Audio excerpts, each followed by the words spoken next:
got a question. Ask Tom on Home Show Radio. This is Home Show Radio live on Facebook and YouTube. Your questions, Tom's answers. Now here's Tom Tynan and Charlie Mosier. And here we go with Home Show Radio. Ask Tom Live is what we're doing here, because it is live. I think I'm alive. Let me check my pulse. Yeah, I'm good. I'm good right now. Looking lively to me, boy. I'm not sure about him. I'd say you's looking lively to me. Let me see. Oh, it's saying I'm going to make it through the weekend, I think, too. That means I'm going to be on the radio 9 to 12. Oh, hang on a second. Here we go. Yep. And 8 to, yeah, we got to get this done first. So, yes, it says I'll be here this weekend from 9 to noon and 8 to 11 on Sunday. Saturday's 9 to noon. And, of course, we have to grow those things because soon we'll be picking fruit in the backyard because there won't be any grocery stores. So we're going to ask Danny Milliken how we can feed ourselves, just growing stuff in the backyard and a lot of other stuff with a whole bunch of garden pros that work the show with them. And they're on before me at 7 to 9 on Saturday. Good. I love the little thumbnail they have of, I think it's Joey from Enchanted there. If you go back and look at it, doesn't it look like he's wearing one of those Chiquita banana hats there? I actually was noticing that when I was looking at it. I was just going to ignore it, but he has a flower growing out of his head. It does. It looks like, okay. He's a Chiquita banana, and I'm here to say, Yes. Okay. All right. Hey, can you still sing? Can you still sing that song? Is that allowed? Because I know you can't sing the Frito Bandito song anymore. I'm not getting canceled, so I don't do anything. Or Aunt Jemima or anything. I just say yes, ma'am. No. Oh, yep. I can't say that either. No, yes, I don't say anything. Yes. I'm on radio. I don't know if yes is allowed. Yeah. Who knows? I'll tell you what is allowed: home improvements. Yes. That's safe. There you go. For anybody with a home. But, home improvements, and that's what we're here to do, talk about home. Tom, we get questions in our Ask Tom section, homeshowradio.com. Tom, in case you don't know it, Tom's a home builder for years, has a degree in architecture, has been on the radio 35 years helping people, largely in Houston and Texas, but in other places too. And now he's on here to help you. And if you want to get your questions answered, you can just go ahead and put it in the comment section down below. It'll come up here on my little screen here, and we'll ask Tom for you. And you can get questions today for help with, anything from your foundation to the roof and in between, walls and electrical and plumbing and gas. Yeah, but Charlie, you say just Houston, but in the past, you had us syndicated in Dallas, San Antonio, Corpus, Beaumont. You'll have to add some of the cities I don't know. I think it was Waco and San Marcos. And what do they all have in common, Tom? They're all in Texas. I don't live there.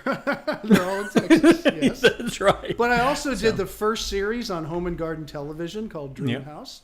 Mm-hmm. It had a little really bad TV show called Our House that was in Chicago and Nebraska. And so it's been a trial and error. But guess what? Houston's my home. I know Houston's your home too. And that's where we're going to end it someday, but not yet. Because, according to my pulse, I'm going to be around a while. At least through the weekend. At least through the weekend. My grandmother used to have an expression. She'd say, hey, we could all be dead and buried a week from now. So we'll be here this weekend. All right.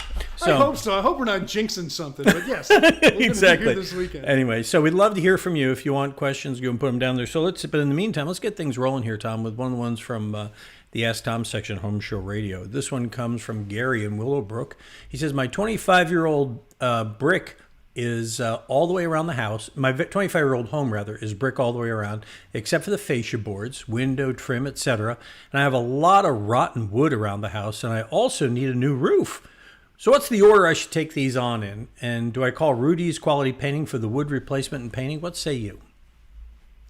I tell you, if you don't have a fascia board issue, but the rotten wood is around your windows and areas like that, I would tell you if there's no fascia work that needs to be done, go ahead and do the roof first, because all those roofers and all that debris coming off your house and everything else, if you have a nice fresh paint job, something might get damaged where you'll have to touch it up.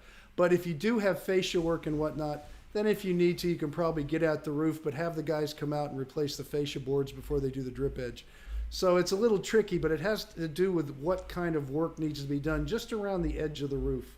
But if it works out for you, I'd prefer to see roof go on, and then Rudy come out and do all the carpentry work, although they could do the carpentry work before the roof and then come back and paint.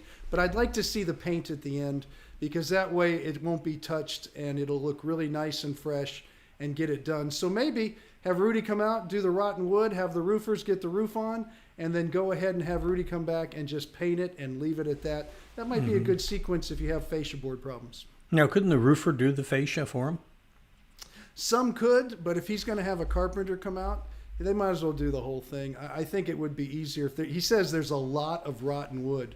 There's a lot of work to be done before the paint job even starts, so they could actually time the two pretty close together. Okay. But yeah, some roofers will do. There's no doubt. Some good roofers will do fascia board, no doubt. I just had to. I had to go ahead and punch my phone so I wouldn't get calls during the show. Okay, I already did one. Yeah. Watch something happen. Because professionals prepare in advance. The rest of us do it on the fly. So, thank you, Tom. It's like All after right. this, I have to call Spectrum to get my phone line fixed. Okay, fine. Hey, it's funny you say that, about the order and stuff. We were talking about right before we went on the air about the expense and thing. And isn't it funny how, with COVID, even though we're, pretty much I like to think we're on the healing end of that, because we don't live in the Seychelles or India, bless their hearts. But and yet things are still moving really slow. And I don't know if that has any connection with the skyrocketing cost of building materials. We were talking to an electrician this week who told us that a package of wire that he would normally pay $140 for was $480, $480, I think it was. It was just an absurd amount of money. It is. I saw a piece of 4x8 plywood that's 3/4 of an inch thick, which is a thick piece of plywood, is $97 for one piece. So the cost of homes are going $20,000 to $30,000 to $40,000 a typical home. They're going up, and people say, "Well, it's just the materials." Unfortunately, it's going to be everything because of the fact that gasoline's going up, rubber tire prices are going up. You got trucks involved. Tool prices are going up, and the guys working, since all the prices go up, including I think you've seen in the news food prices and things like that. Their pay is going to go up, and because the demand is getting smaller and there's not that many people working, they're able to raise their prices because it's either them or nobody, and people want to get things done. So it's going to be an interesting, and it's not going to be just a couple of months. I was trying to buy some boxes today and some breaker panels for my electrical program that I run, and I can't get them for 16 months, not weeks, but months before the surplus is going to come back. I think really what happened was we had a big surplus. When the COVID hit, production stopped. So everybody went into the warehouses. Construction did not stop. Construction was great through this whole lockup, believe it or not. So they just used everything up, and now the warehouses are empty. Production's going to have to ramp up, and production takes months before you fill the warehouses again. I'll tell you somewhere else that happened. I was reading the Wall Street Journal, I think it was earlier this week, is that auto manufacturers and a lot of manufacturers went to a thing called just-in-time manufacturing. And the idea was that because the supply chain could deliver things right on time, that they could delay ordering things until right before they need it. So circuit boards would arrive right when they need it, mufflers would show up just when they need it and all that. And that's perfect until there's a disruption in the supply chain, which is what's happened now. And so now they're really rethinking this, and it's going to cause their GM and Ford are having to put in warehouses again, and they're starting to warehouse stuff to be able to maintain consistent production. But there's the supply line principle at work here is called the bullwhip, and that is where demand goes up, right? Demand goes up, and then supply it lags behind it, then it's going to go up, and then it's going to do this, and it's going to do this for a while until it all shakes out. So, but you know what else happens is now that they're going to build, let's say everybody builds warehouses and starts buying everything that comes out. Well, now you go into panic buying because there's not enough just to spread out throughout the country. And that goes with food and everything. Toilet paper, you saw that happen, where it's just people start panic buying and start hoarding. And then that makes a real mess out of the whole deal to try to get the system back. So I would tell people to do calm buying. Just buy what you need. We'll be okay, but don't get into that panic buying because it hurts everybody. Tires are the next thing. Oh, I know it. And roofing materials. We haven't got into that yet. Petroleum-based things. Yes. Because I think there's... Which is not everything. I think I heard something about permits being held up and fracking being stopped. I don't know. It could be... I'm not going that route, but I tell you what, people don't realize plastic, everything comes from oil. Well, and you can choose not to. Electric car has a whole bunch of plastic in it. So anyway, you can choose not to go that route, but we're all on the same bus. I'll just tell you that. I know. All right, Gretchen's got a question for us here. She says, I have 2 windows that won't stay open. They slam closed when I open them. It looks like some sort of chain is coming out of the side. Who do I call to fix this? I'd rather not replace my windows. Okay, first off, that's your sash spring, and it is let go. You can have them repaired. Now the question is, who's going to do it? Those are old aluminum windows where the springs start to fall, and they need to be wrapped back up inside, and then they have a little T channel that they step up into and hold themselves tight. And when one goes, the other one goes real quickly because it can't hold the whole weight. So you don't have to get rid of the windows. Who you're going to call, I would start, and I think the only place you can call, and we have one certified home show pro here in the Houston area that probably will lead you in the right direction. They're called Glass Doctor, because this happens a lot when glass windows get broken and the sash springs will pop out. And so I wouldn't doubt that they have a way of fixing the glass, and either fixing that, because it's real simple, or having someone that does it. So call Glass Doctor first and see if they can lead you in the right direction or if they can even help you with that. But it's a simple fix. It's just, it's not a business somebody's in just to fix those windows. And the big mistake is calling window companies that sell replacement windows. They won't touch something like that. They'll just tell you have to replace all your windows when you really don't, unless you really want to. We did. Replace your windows? Yeah, replaced our windows. Yeah, but it wasn't because the sash springs broke. You don't open your windows anyway. No, it's because they're ugly as sin. Yeah, because they're ugly as sin. Yeah. That's a good reason. I'm good with that. Yeah, no, they're butt ugly. But I mean that in the nicest possible way. But yeah, no, they had to, Sandy and I were like, they just had to go. Hey, Gretchen says cool, thanks. So yeah, call Glass Doctor there, Gretchen. And by the way, if you're looking for them and any of our home show pros, go over to homeshowradio.com. You will find all the pros arrayed right there down the side of the website and in the homepage. Or click Find a Pro and search by category. So if you're looking for a glass person, glass repair, you'd go there and take you to the same place. And that's how it works. That's homeshowradio.com. And we're real careful about who gets on there. Tom carefully vets everybody who gets on there. It's true. I do. Yeah. I really do. We find a lot of people. Tim and I find a lot of people. And then Tom goes, yeah, not this one. And so that's the people he does. Tim sometimes doesn't like me. He's such a nice guy. He pretends he does. But I think when he goes home, he yells at the dog. He's got my understanding is they were over in Louisiana and they bought a Tom Tynan doll and some pins. So if you're having some pain. Yeah, that might be. Okay. Now, hey, we got a question last week, and I saved it. I actually sent this to you, and I don't think you got it, from a friend of mine who was watching, and he asked, I'm going to ask you his question right now, and then we'll get back to more of the ones from the website here. Okay. He says, a friend of mine, microphone keeps getting away from here. A friend of mine, he says, my second story has a squeaky plywood deck and unlevel spots. We're thinking about selling and want to do this cheap. There's a whole topic there. That's probably why I ignored it. When I see words like cheap and no money, I think, well, I can't really help you. But go ahead. I'm listening. Craig's a good guy. I want to help him out. I know he's a good guy, but he wants to do it cheap. Don't do anything at all. What do I tell people? Clean up the house and sell it. That's it. So don't do anything at all. Let them fix it well or don't do it, because they're going to buy the house. Just sell it as is. And it's on level. If they put new floor covering, they'll put a leveling compound down. Right. They'll put some mechanical fasteners, screw the floor down. That's fine, but don't do anything when you sell a house. So if that's what I missed, I'm sorry. I don't remember seeing that, Charlie. But no, it's all right. No, there's more. He's got more here, but I will tell you this. Sorry. It's all right. But the Craig is he's on the verge of being an empty nester, and I'm here to tell you that that to a family that's going to buy that house with kids, the squeaky floors upstairs are actually a design feature, because they know when the kids are out of bed. So you sell it that way. All right. And he says, we're going to put together, he says, we're going to put Berber down once we have that fixed. I think it's more than those magic screws that go into the deck and break off. He says, also thinking about putting wood floors in the closets. Craig, stop the madness. Cheap. Don't do that. Just sell the house.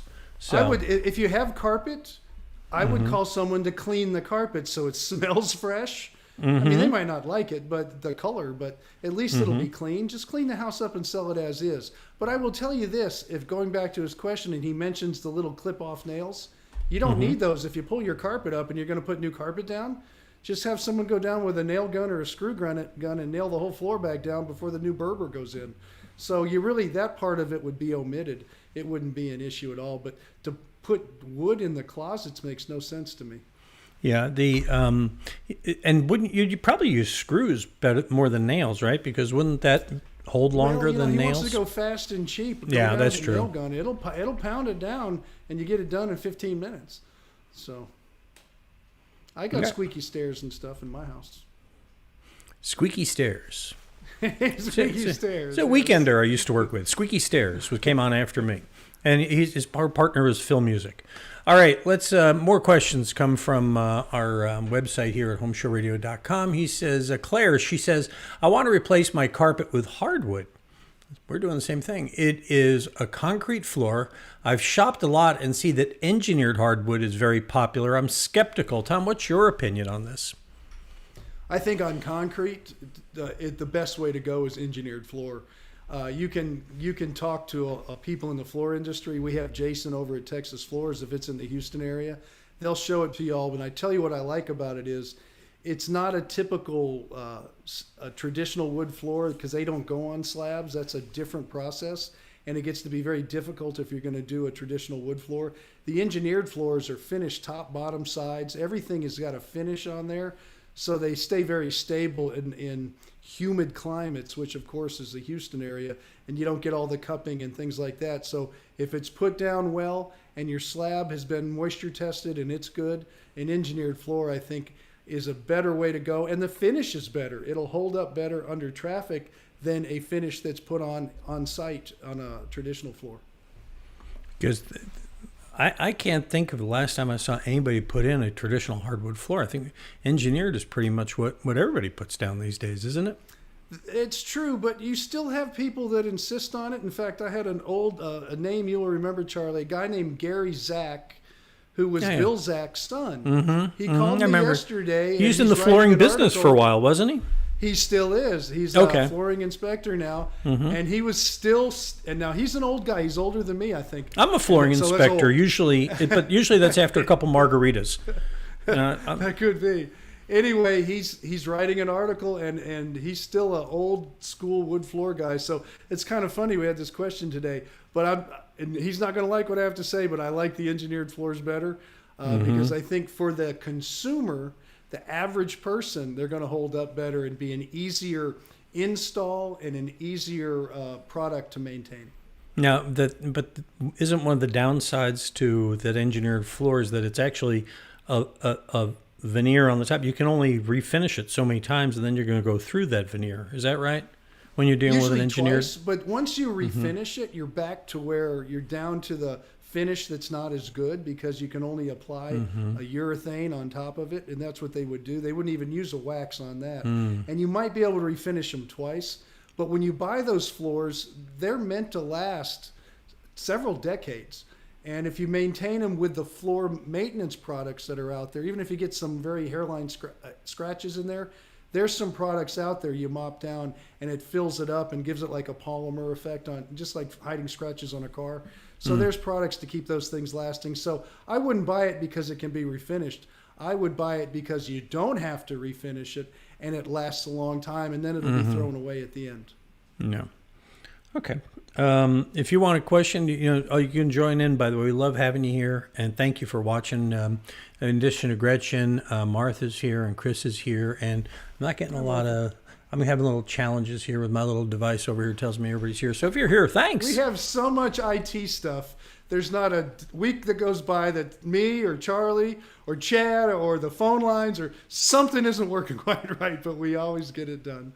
Yeah, well, I think we're having this challenge right now with your radio show where we took phone lines. We took a lightning strike here.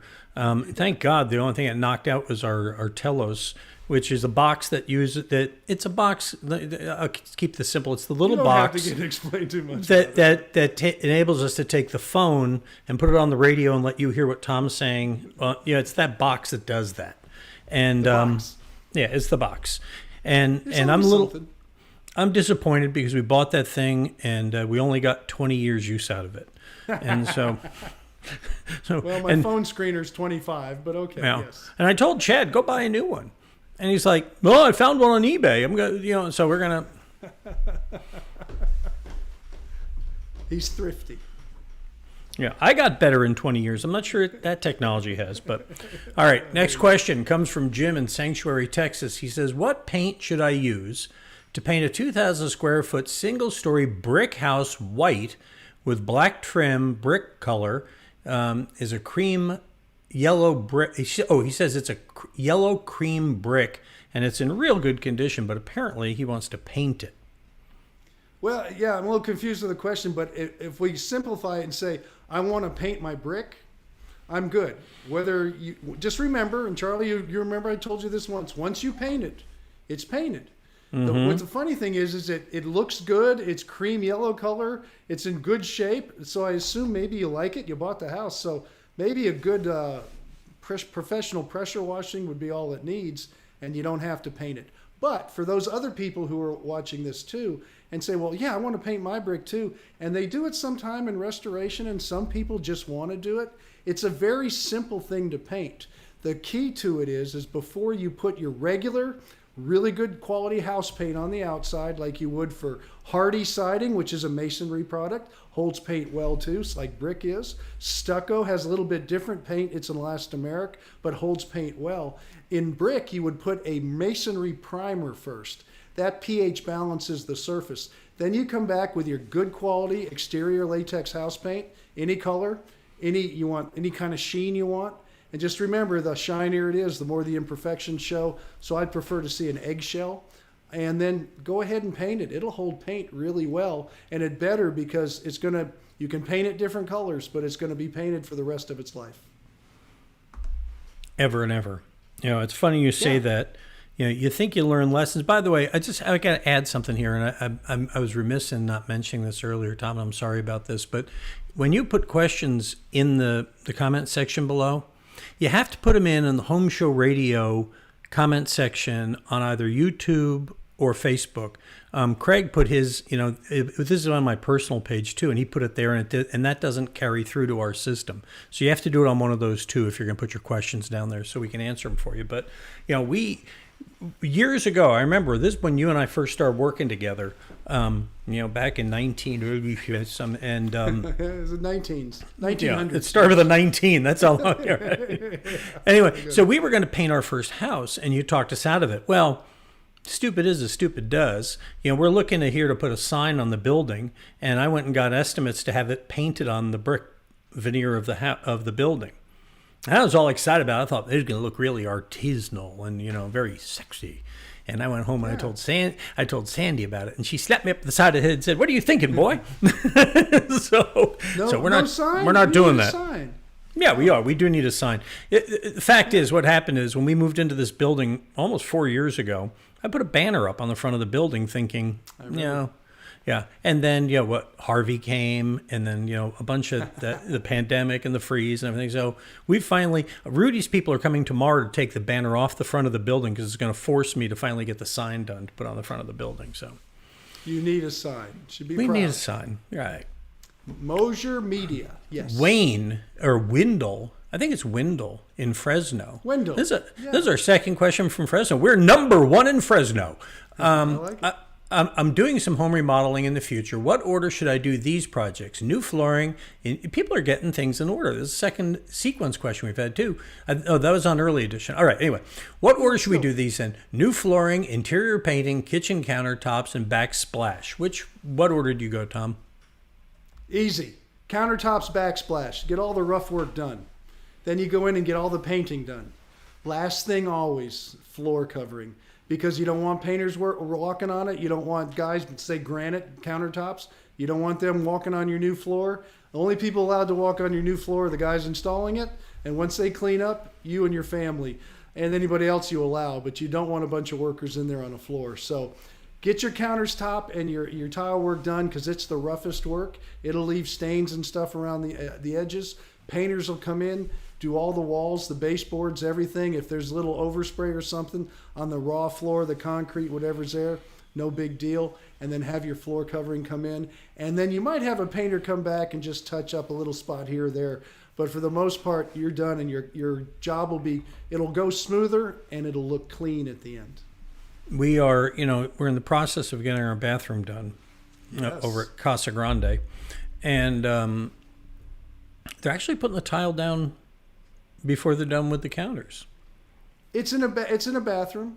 Yeah. Sometimes they'll do that, but they have to protect it really well. Yeah. So you go through all this process. In a kitchen, I wouldn't. It's a bigger room. Bathrooms are smaller, although you might have a giant bathroom, Charlie. I'm not sure. We do. Yeah. In fact, we had them. We're we're putting the handball court. And Sandy, we're having an inlaid tile on the edge of the tub that says no diving. So. And I'll tell you what else. And this is you're going to see deviations a lot right now. When we started talking about scarcity of materials, workers, things like that, sometimes you have to switch and do a few things to keep things moving because maybe the countertops aren't available for 3 weeks. That doesn't mean you want to shut it down. So I want everybody to know that to be very flexible with your contractors right now because it is like we mentioned earlier, it is hard to get things just when you want them. Sometimes you have to be very fluid in your thought process. I don't know if Sandy's watching right now, but if you are, Sandy, I swear by all that's holy, I didn't ask him to say that. No, I've been telling it to a lot of people right now. I swear. A lot of people are very frustrated, especially trying to get new homes in the ground. It is really difficult. It is. And in fact, they've kind of ground to a halt on the tile work because Sandy picked this pretty little border or some kind of thing that goes around the middle. Yeah. Well, they thought it was in Florida. Well, they're slightly off. It's in Minnesota. And so they're trying to get it here. And so those kind of things. Same distance. Yeah, and I confuse the two of them all the time. And I think sure. I think of like Stevens Point, Wisconsin, and Tampa, Florida. Almost the same. Almost. In distance. Right. But point is, like you say, you got to be flexible, and things are getting done. I'll tell you what, the work that they're doing is great, but when they tried to get that floor up at the edge, they found out that engineered floor, whatever it is we have, it was put down to stay down. They worked on it for a day. People will do overkill. And they think, oh, this is done well. This will never come up. I hear this, and I'm thinking to myself, you don't know how stupid you are. But the fact of the matter is, someday it's going to have to come harsh. out. It's kind of harsh, not I don't stupid, care. I tried to pull a slab out once to put a room addition on. It was 3 feet thick. We just poured on top of it, and the homeowner was freaking out. And he said, well, that guy put it in really well. That guy... He built a bomb shelter. You don't need to do that. Do what's needed to be done. Don't do more than that because it'll be fine. I see that with people I'm getting a little bit into photography, but I'll see that with people who put a filter on the lens and they'll tighten it on there. I'm like, dude, you just have to till it stops and just because you're going to want to get it off. Anyway. It goes with everything. Even cooking, if 1 teaspoon of sugar is good, don't put 5. That's just the way it is. Well, now, the only place where I found that that's different is one time I was making this delicious bourbon bread pudding. Oh, nice. One for Last them, question. one for you, one for everybody. That's it. John in Springs asks, what type of blown-in attic insulation is best? How much should I add on top of the measly 5 inches of existing 22-year-old inches in my attic? I would use formaldehyde-free fiberglass. I'd blow it in. You want to reach at least an R30. You have 5 inches now, and R30 is going to be 14 to 16 inches. So give it a good 10 to 12, let's say 12 inches, and I think you're covered really well, and it'll be fine. Keep it simple. Don't overthink it. It all is in the thickness of it. And people don't realize that on the package of insulation, you have the R value in big letters and the thickness in the same size letters. That's because it has to have both. If you take an R30, which is supposed to be, let's just say off the top of my head, 12 inches deep, and you compress it to 6 inches deep, which is easily done because they roll it up real tight, and once it fluffs out, it gets bigger, then you don't have an R30. You have to have both. We get letters, and we got one this week, somebody asking about why you are so formaldehyde-free, because they're like in foam, I I guess. live without diseases. But the point they were making is everything has all of it has a certain level of formaldehyde in it, doesn't it? It certainly does. So it's like your bourbon or the tequila or the spoonful of sugar. I can't wait to hear how this ties in. Much, why would you want to have more? Okay. You have to have more. Fair enough. 5 times is better than this. People love the new car smell. It's formaldehyde. It smells great. And then when it wears out, because it does outgas after a while, luckily in a car pretty quickly, especially in hot climates, because heat makes it outgas, then, hey, it's no longer cool anymore. You need a new car so you can keep smelling the formaldehyde. It's not good for you. And sometimes there's some other kind of outgassing that will trump that in the car as well. Outgassing of the... But Charlie, seriously, I really care about the health of people in a home. It's been a lifelong tradition with me from my college days on. Healthy living in a home is not as easy as it sounds, and a lot of problems people have, and they do trace it, and there's a lot of studies done, is caused by unhealthy homes and the way things are built, especially under the guise of energy efficiency. And an unhealthy home is not a good home for anybody. And I know that we're old. I'm 60, going to be 63 in August. I mean, I've done as much damage as going to happen. Don't have much time, but I think about the little babies that are being born and growing up in those homes. I think about the children. I really do, and that's why you'll hear me get very adamant about certain things that you want to avoid because you can't avoid it all. So avoid as much as you can. Yeah, I'm going to call Chris here real quick. Hey, Chris. Yes, sir. It's our video producer, Chris Desmond. I'm calling him here. Hey, Chris, when is that first smell video going to be ready? Nice. Tomorrow? Yeah. Awesome. Which one is that? I want them both done, but the plumbing one is close. Okay, cool. All right. Well, thank you. You're on Ask Tom Live, and now the whole world knows. Yeah. Bye. So there you go.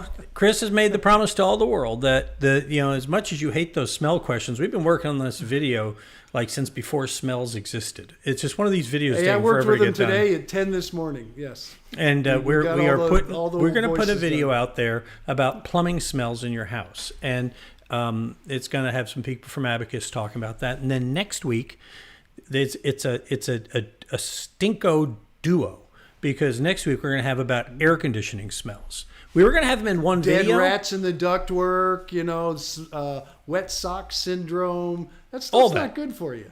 Right. Yes. And we were going to do it all in one video, but it was too much olfactory goodness to pack into one video. So we broke it into Always two. Trust your nose. It tells you things. That's why it's above your mouth. So you smell something before it goes in at mouth. We could talk about the locations of other things relative to other pieces, Yes. because there's some design in the human body I don't understand, but that's for another show, another time. And we're out of time for today. Tom is going to be here this Saturday and Sunday. Yes. 9 to 12 on Saturday and 8 to 11 on Sunday. No doubt about it. I'll be on Sports Radio 610. We got to give our station we've been on for so many years a great plug. It's a great place to be. and you can join us too. And don't forget Danny. He's got the gardening, the thumbs of I don't know, the green thumbs is what they call it. Anyway, he's got thumbs. I know he has thumbs because he can do this. As far as that goes, he's going to be handling your gardening questions from 7 to 9 on Saturday. Okay? Don't try this at home. Tom is a trained professional. Yes. Opposing thumbs. That's it. Conjugating nouns and verbs is not for the faint of heart. Oh, no. Okay. Hey, by the way, Mike saw us closing out. He says, if you got time for one more question, he says, any recommendations for cabinets? I have new tile going in now and need to get cabinets going, but everyone I call are looking for the insurance jobs. Cabinets? I assume he's in Houston, Charlie, so I'm going to say 281 Kitchen. 281 Kitchen. Call Trifection. They have a custom cabinet making / furniture making, whatever. They can do it. Their cabinets are fantastic. And I know Jeff loves to keep his cabinet guys busy. They'll work that cabinet system in. They just did cabinets for my laundry room. When I go home to Houston between my work shifts, I absolutely just sit in my laundry room and open close the doors. They're so nice. They do a fantastic job. So that is definitely, and I've had listeners who have been in the middle of woodworking jobs, making things for people. They couldn't do it anymore because of health reasons or something. I remember one in particular, and he didn't know what to do to finish this present he was making for his daughter and son-in-law. And he went to Trifection. They finished it up for him. He was the happiest guy in the world. So they will do cabinets. They love it. We are having built you a kitchen table, my friend.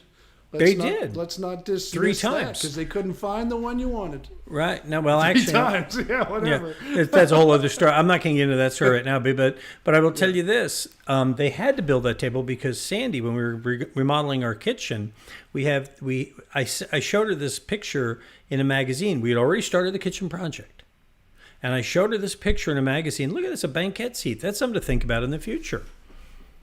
I came home the next afternoon and they were measuring for it in the kitchen. I'm like, so, but because they did that, because of the dimensions of it, you couldn't put a table in there. It was a square one didn't work, a round one didn't work, an octagonal one. So they had to make one to fit. When we sell that house, the table's going with it because it has to stay with the house. Because it fits the space and all that. Yeah. So anyway, but I will tell you this about their cabinets. I'm sorry to brag on about Trifection today, but they're well, if they're at the house much longer, we're going to charge them rent. But they and it's not their fault. But anyway, they 2 things about them is, number one, Sandy has taken over the master closet, and so they're building me an entire wall of closet in the master bedroom, and it looks fantastic. Just, it's furniture. It's the kind of cabinet your kids will fight each other to have when you're gone. I mean, it's just beautiful stuff. And the other thing is, this is how committed these guys are getting done. The other morning, Sandy's asleep in bed, and the guy comes in and says, "Excuse me, ma'am."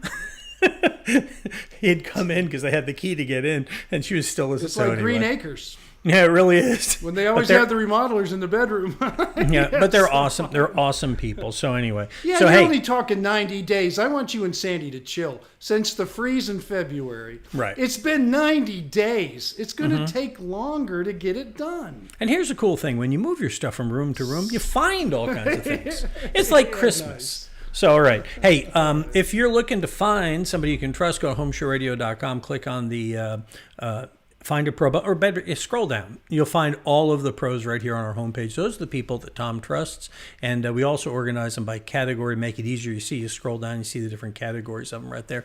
Those are people you can trust to do the work around your house because Tom trusts them, and you can too. If you'd like to get your questions here on the show, like you've seen some of them we've asked here, we also use the questions on our daily Ask Tom videos that we post at homeshowradio.com. Go to homeshowradio.com, click on that blue, that one, Ask Tom button. It'll take you to this page, and you can fill out the form. You can send us pictures. You can send us videos. You can do whatever your heart desires to help us answer your question and give you help. because Tom wants to help you, whether it's a remodeling project, an upgrade, or something that just can't figure out for yourself. Tom will give you the advice you need, and we'll post a new video every day because he likes to do them at homeshowradio.com, our Facebook page, and our YouTube channel. I've never said that before, so only a million times. So anyway, so that's it for this week. We will not be here next week. There's going to be an encore presentation next week because I'm going for the first time since 2007. I'm taking a vacation. Really? Yeah. I did not know that. Yeah. I'm But going. no, that's good because I have my annual training. I was hoping to find a way to get out of it. I don't even have to ask now, so it's going to be wonderful. Thank you. See, it's synchronicity. It works.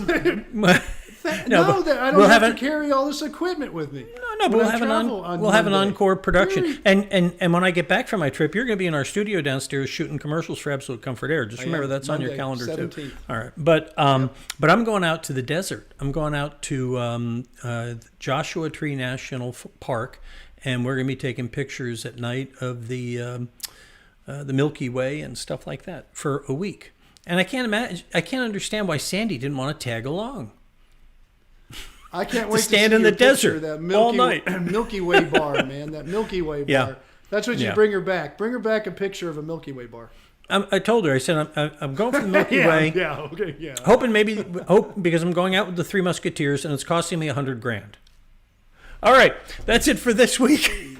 We'll be back. Let's get candy jokes, honey. Anyway, we'll see you next. We'll see you in 2 weeks. Next week, an encore show. Thanks.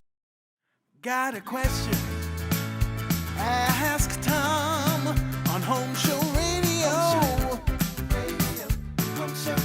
Home Show Radio. Free advice from a pro who knows. Home Show Radio. Home Show